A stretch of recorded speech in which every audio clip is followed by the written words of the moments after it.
औरंगाबाद अंचल में व्याप्त अराजकता के खिलाफ सदर विधायक आनंद शंकर सिंह हुए उग्र। बताते चले कि औरंगाबाद जिले के सदर विधायक इस वक्त उग्र हो गए हैं, जब दर्जनों की संख्या में स्थानीय लोग अंचल से संबंधित समस्या लेकर विधायक के आवास पर आयोजित जनता दरबार में रखी गई फरियादों की बात सुनकर सदर विधायक आनंद शंकर ने सदर अंचलाधिकारी से संपर्क करने का प्रयास किया तो उनसे संपर्क नहीं हो पाई और कई अधिकारियों को फोन करने के बावजूद फरियादियों की समस्या का निराकरण न होता देख सदर विधायक उग्र हो गए और उन्होंने वक्त फरियादियों के साथ औरंगाबाद के अंचल कार्यालय में पहुंचकर उपस्थिति पदाधिकारी के साथ समस्या का निराकरण करने के लिए सभी पदाधिकारी को अंचल कार्यालय के बाहर धूप में बैठकर फरियादियों को काम करवाना शुरू किया। विधायक आनंद शंकर सिंह ने सक्रियता को देखते हुए वहां पर उपस्थित सभी फरियादी विधायक के पास आ गए और लगभग 3 दर्जन से ज़्यादा फरियादियों की समस्या के निवारण के लिए आरओ और संबंधित अधिकारियों को बताया गया कि अंचल कार्यालय में पहुंचे हैं, जिससे उप समाहर्ता एवं एलआरडीसी औरंगाबाद अंचल कार्यालय पहुंचे और आगे सदर विधायक आनंद शंकर सिंह ने क्या क्या कहा, आइए आपको सुनाते हैं। प्लॉट में कोई त्रुटि रह गई है, चाहे जमाबंदी कराना हो, चाहे अनलॉक कराना हो, हर मामले में मतलब लोग 6-6 महीना 4-4 महीना से दौड़ रहे हैं। बार बार कुछ पदाधिकारियों को इससे अवगत कराया जा रहा है, उसके बाद भी अंचल के कार्यशैली में कोई सुधार नहीं आ रहा था। सीओ फोन नहीं उठा रहे हैं, किसी का कोई जवाब नहीं दे रहे हैं। तो भाई अगर इस तरीके से चलेगा तो कैसे चलेगी व्यवस्था? आम लोग परेशान हैं, आम जनता गांव देहात से 10 किलोमीटर, कोई 20 किलोमीटर, कोई 50 किलोमीटर से आ रहा है और उसका काम नहीं हो, वो डेली लौट कर जाए तो आम जनमानस में क्या प्रभाव पड़ेगा? एक भी काम बिना पैसा दिए हुए अंचल में नहीं हो रहा है। सब चीज़ का रेट फिक्स किया हुआ है। अभी 20 सूत्री की बैठक हुई, उसमें भी यह मामला उठा। हमारे कई योजनाओं का जो हम लोगों को मुख्यमंत्री क्षेत्रीय विकास के लिए जो हम लोग की योजनाएं होती हैं उसका एनओसी पेंडिंग है। तो भाई अंचल ये कर क्या रहे हैं? अंचल के लोग या तो काम नहीं करना चाहते हैं या तो इस लोभ में है। भ्रष्टाचार चरम पर है अंचल में, इसके लिए आज मुझे यहाँ पर आना पड़ा।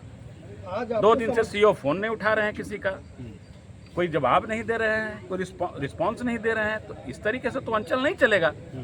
सीओ अगर कहीं छुट्टी पर भी हैं तो उनको प्रभार देना होता है और जिस व्यक्ति को प्रभार मिला उस व्यक्ति को फोन कॉल्स का सरकारी नंबर पर जवाब देना है। तो सारा कनेक्शन कट करके लोग घर में बैठे हुए हैं और आम जनता सड़कों पर त्राहिमाम है। इसलिए मुझे आज यहाँ आना पड़ा। मैंने सभी वरीय पदाधिकारियों को इसकी सूचना दे दी है। उसके बाद अगर सुधार नहीं होगा तब तो भाई शासन व्यवस्था दुरुस्त नहीं है। अंचल में व्याप्त भ्रष्टाचार लोगों को मतलब परेशान किए हुए है और अगर इसी तरीके से रहा तो हर तीसरे दिन आप मुझे यहाँ पाइएगा।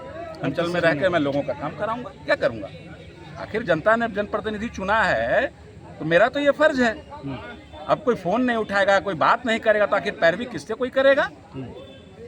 तो ये विषय है जिसके कारण आज मैं यहाँ पर हूँ। और आज देखिए यहाँ पर अभी आया हूँ तो 20-25 जो मामले हैं वो हम लोगों ने नोट करवाया अधिकारियों को। एडीएम भी या एलआरडीसी भी यहाँ पर आए थे। तो ये तो चीज़ों को में सुधार होनी चाहिए और अंचल अगर नहीं सुधरा तो हर तीसरे दिन आप मुझे यहाँ पाइएगा। बीजेपी के एमएलसी हैं, सदन में उन्होंने उठाया था आवाज़ सीओ की मनमानी पर लेकर, तब तो जवाब दे दिया गया था कि होता है। आपको लग रहा है कि वाकई में होता है? देखिए, या तो फिर ऊपर से लेकर नीचे तक पदाधिकारी मिले हुए हैं, सब इस भ्रष्टाचार में लिप्त हैं।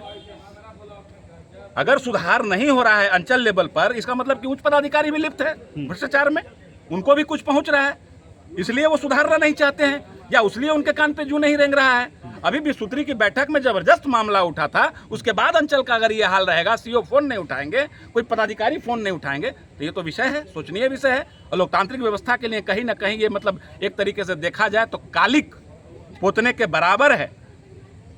तो जिस काम के लिए सरकार ने यहाँ रखा है वो काम आप नहीं कर रहे हैं, लोगों से धन उगाही हो रहा है, काम नहीं हो रहा है, 6-6 महीना से लोग दौड़ रहे हैं, तो इसको क्या समझा जाए?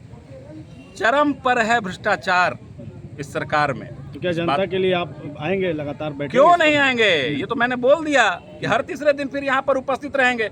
अगर फोन नहीं उठा, यही रवैया रहा, तो हर तीसरे दिन आप मुझे यहाँ पाइएगा। बाकायदा सूचना करके सोशल मीडिया पे डाल के पत्र पत्रिकाओं में देकर, समाचार पत्रों में देकर बाकायदा फिर यहाँ के बैठूंगा मैं, 2 घंटे बैठूंगा, काम कैसे नहीं होगा? काम तो करना पड़ेगा, चाहे रो के करिए चाहे हंस के कीजिए, काम तो करना पड़ेगा। सदन में मामला उठता है, 20 सूत्री की बैठक में मामला उठता है, आप विपक्ष में है, इसके बावजूद भी जो है कोई नहीं उठ रहा है। तो मैंने आपको बताया ना कि उच्च पदाधिकारी इसका मतलब लिप्त है इसमें, इस भ्रष्टाचार में उच्च पदाधिकारी भी लिप्त हैं। इसीलिए आप अपने अधीनस्थ कर्मचारियों को न डांट रहे हैं, न उन पर एक्शन ले रहे हैं, न कोई कार्रवाई कर रहे हैं। इस तरीके से कैसे चलेगा? तो बार बार तो यहाँ की गवर्नमेंट कहती है कि जीरो टॉलरेंस की नीति है। देखिए, जीरो टॉलरेंस की नीति कुछ नहीं है। अंचल में सब फेल है। अंचल में लोग आए हुए हैं, इतने सारे लोग हैं। आप देखिए, कैमरा घुमाइए अपना और देखिए लोगों से उनका राय लीजिए, आपको समझ में आ जाएगा कि कौन सी नीति काम कर रही है। यहाँ पे केवल अर्थ नीति काम कर रही है, नोट नीति काम कर रही है। कोई जीरो टॉलरेंस की नीति नहीं है अंचल में। और अगर मुखदर्शक हैं उच्च पदाधिकारी, इट मीन्स वो भी शामिल है इस भ्रष्टाचार में। मामला हजारों है जिनका जमाबंदी लॉक है। ये पूरा लेटर आया हुआ है। एक मिनट, उस जमाबंदी में रैती खाता भी है, माली गरमजरुआ खाता भी है। और इनका कहना है कि माली गरमजरुआ खाता होने के कारण मैं जमाबंदी को लॉक से अनलॉक नहीं कर सकता। तो मैं जानना चाहता हूं कि यह पावर किन्हें प्राप्त होगा, कौन पावर देगा जो जब माली गरमजरुआ को हटा करके रहती जमाबंदी को लॉक से अनलॉक करे? यह पावर कौन देगा? किस सरकार के द्वारा पावर आएगा? किस अफसर के द्वारा पावर आएगा? कौन पावर मांगेगा? जनता मांगेगा पावर। आपकी मांग क्या है? मांग है कि मेरा जो अनलॉक है उसको अनलॉक किया जाए। आखिर सिस्टम को तो फॉलो करेंगे ना। आखिर जो भी पदाधिकारी है, सक्षम पदाधिकारी जो भी है, तो सक्षम पदाधिकारी ही तो करेंगे ना। तो सक्षम पदाधिकारी अपना आदेश, अपना पावर अपने वरीय पदाधिकारी से लेकर के इसको लॉक को अनलॉक करेंगे कि जनता करेगी? मैं जानना चाहता हूँ आप लोगों से, पत्रकार बंधुओं से। अनलॉक के बारे में क्या कह रहे हैं? लोग वो कह रहे हैं कि मेरे अधिकार क्षेत्र में नहीं है, मैं इसे अनलॉक नहीं कर सकता। एडीएम साहब भी बोले कि मैं अनलॉक नहीं कर सकता। किसके अधिकार क्षेत्र में अब है? यही तो नहीं बताते हैं किसके अधिकार क्षेत्र में है। ये अधिकार क्षेत्र जनता के नहीं है। ये पदाधिकारी मांगे सचिवालय से, मांगे मुख्यमंत्री से, मांगे अपर मुख्य सचिव से कि हाँ इस पावर को हमें दिया जाए, जिसमें इस तरह का मामला है, जिसमें माली गरमजरुआ भी सम्मिलित है, उसमें रैती खाता को छोड़ना है, कैसे छोड़ा जाए? ये पावर मांगने का हक और अधिकार वरीय पदाधिकारी को है कि जनता को है, से बताया जाए। क्या नाम हुआ आपका? अरुण कुमार सिंह। है कि जमीन जो है बटवट हो गया है, और बटवट होने के बाद आज 10 साल बटवट 12 साल कहला हो गया। कुछ खाता में जो है से प्लॉट नहीं चढ़ा हुआ है, और सीओ साहब के यहाँ जो सूधी पत्र मिला है उसमें सारा प्लॉट चढ़ा हुआ है, और उसके बाद ऑनलाइन प्लॉट नहीं दिखा रहा है।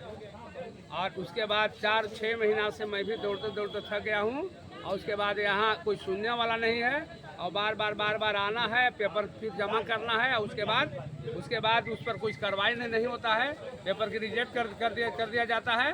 और वैसे कीजिए परेशान, बार परेशान करते करते हम लोग को जूता टूट गया, हम लोग एकदम अब थक चुके हैं। तो क्या सूधी पत्र में जब चढ़ा हुआ हाँ, सूधी पत्र में चढ़ा हुआ है, और उसके बाद जो रसीद है उसमें प्लॉट नहीं चढ़ा हुआ है, और खाता चढ़ा हुआ है, और सूधी प्लॉट पर चढ़ा हुआ है। हम निकाल कर दिखा देते हैं, इसको भी खींच दीजिए। देखिए ओरिजिनल सूधी पत्र है, देख लीजिए ओरिजिनल सूधी पत्र। हाँ, सारा कागजात सबके पास है, लेकिन कोई सुनवाई नहीं है। सबसे ज़्यादा औरंगाबाद का स्थिति खराब है। हम लोगों ने विधायक जी को, हम लोग 50 आदमी जाके बोले हैं, तो आज विधायक जी इसके संविधान में आए हुए हैं। आपका क्या नाम हुआ? मेरा नाम दिनेश सिंह हुआ।